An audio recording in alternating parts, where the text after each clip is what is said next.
şahmat İlan dolandı çaldı beni.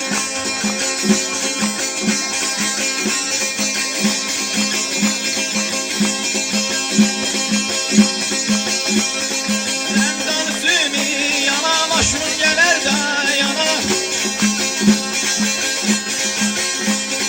Oku bülbülüm oku belki yarım uyana. Yer hayeri gelirem.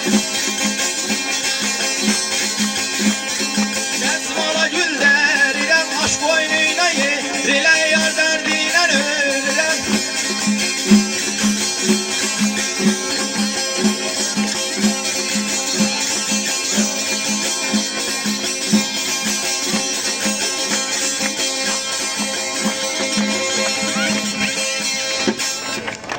Öz sağlığı.